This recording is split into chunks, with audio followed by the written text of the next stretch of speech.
Hey there, good morning everyone. Tuesday the 27th of February 2024. This morning's devotional is a reading from Ecclesiastes chapter 3 verse 11, and it reads, He has made everything beautiful in its time. He has also set eternity in the hearts of men, yet they cannot fathom what God has done from beginning to end. Probably no generation has been more captive of this. We are controlled by our schedules, and life is controlled by this power.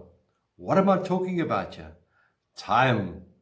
Now, way back in 1968, John Rawls sang a song, If Only I Had Time. And I would encourage you that when you get time today to Google this, have a look on YouTube and listen to the song. It's actually very, very true. So, if you had to ask 5 people today to explain time, it would be like asking 5 blind men to describe an elephant. You will get 5 different answers. We have given more attention to measuring time than to anything else in nature. And yet, time remains an abstraction, a riddle that exists only in our minds. From the beginning of creation, men and women have thought of time as a straight line, or as an endless stream or river, and each person begins their journey on that river at birth and then dies without giving much thought to where the river of time is going. Science also struggles with time, which is directly linked to creation, and creation to the act of God.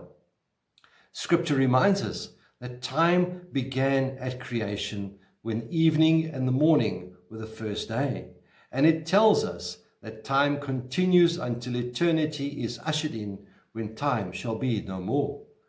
Time can have no lasting significance apart from eternity, and here we encounter God who makes time meaningful.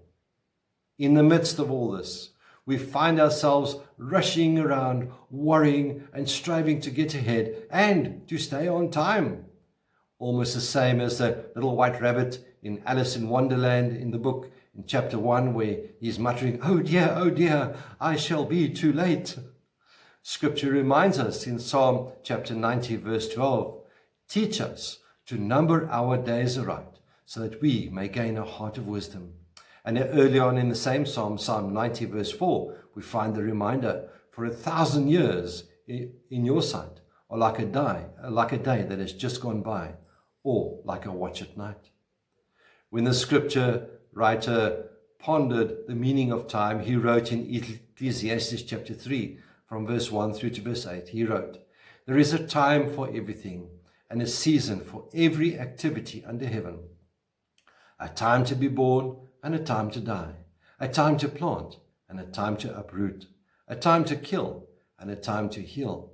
A time to tear down, and a time to build up. A time to weep, and a time to laugh. A time to mourn, and a time to dance. A time to scatter, and a time to gather. A time to embrace, and a time to refrain. A time to search, and a time to give up. A time to keep, and a time to throw away. A time to tear, and a time to mend.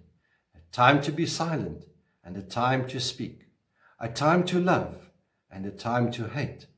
A time for war, and a time for peace. And with all those words, it's also time for me to stop. My dear friends, let us begin making better use of the time that has been so graciously given to us. We know how much money we have in the bank account, but not one of us knows how much time we have. Ask God to teach us to use the time He has given us to His glory. Then one day, when our time runs out, we will not wish or say, if only I had more time. May the Lord be with you. May He bless you. May He cause His face to shine upon you and be with you always. Goodbye.